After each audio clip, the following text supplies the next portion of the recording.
श्रीराम समर्थ. नाम भावयुक्त अंतःकरणाने घ्यावे. मला आज देवाची गरज अशी वाटत नाही हे खरे, पण ती कशी वाटेल याचा तरी आपण विचार करावा.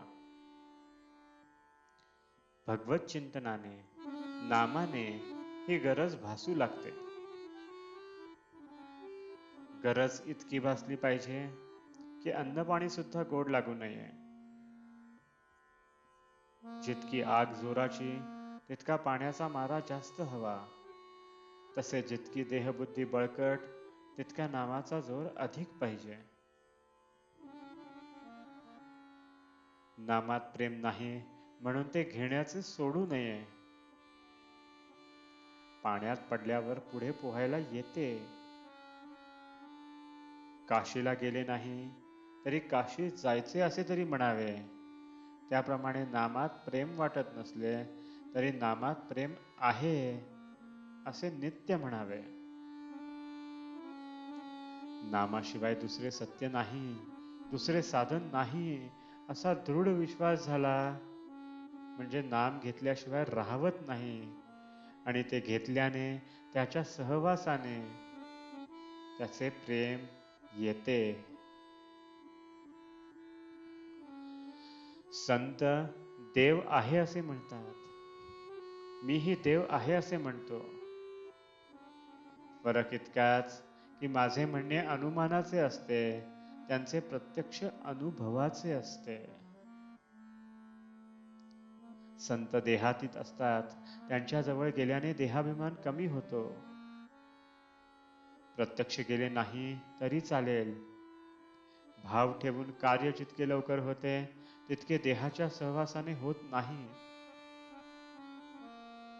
तीर्थास तीर्थ पण, देवास देव पण आणि गुरुस गुरु पण आपण आपल्या भावनेने देतो. तीर्थास जाऊन जर आपण याने निष्पाप हो अशी भावना असली तरच मला तीर्थाचे स्नान होईल, नाहीतर मला ते नुसते पाणीच आहे. थोडक्यात म्हणजे सर्व काही भावनेत आहे. नाम हे भाव उत्पन्न करते.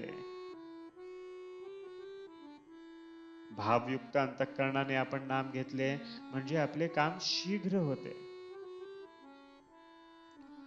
साधूंची अगर संतांची लक्षणे आपल्या अंगात ती बाणून घेण्याकरता सांगितली आहेत, परंतु त्या लक्षणांवरून साधू ओळखता येणार नाही. साधू होऊनच त्याला ओळखले पाहिजे. प्रापंचिकाला त्याला ओळखायचे असेल तर त्याने आपल्यावर त्याच्या संगतीचा काय परिणाम झाला हे पाहावे, म्हणजे आपल्यावरूनच त्याला ओळखायचे.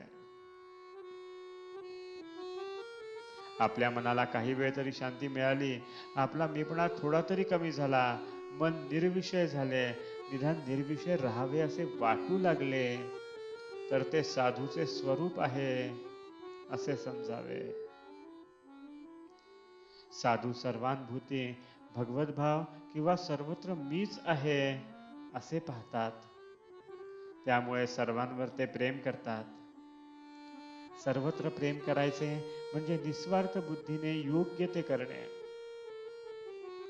आपण आपलेपणा काहींमध्येच पाहतो, सर्वत्र पाहत नाही, म्हणून द्वैत प्रचिती येते. साधूंचा मीपणा गेल्याने जगात त्यांना सर्वत्र अभेद प्रचिती येते. ते सर्वत्र भगवद्भाव पाहतात आणि त्यांचे प्रेम अगदी निर्भेळ असते. आजचे बोधवचन सर्वांशी अत्यंत प्रेमाने, निष्कपट प्रेमाने वागावे. आपल्या बोलण्यामध्ये नव्हे, पाहण्यामध्ये सुद्धा प्रेम असावे.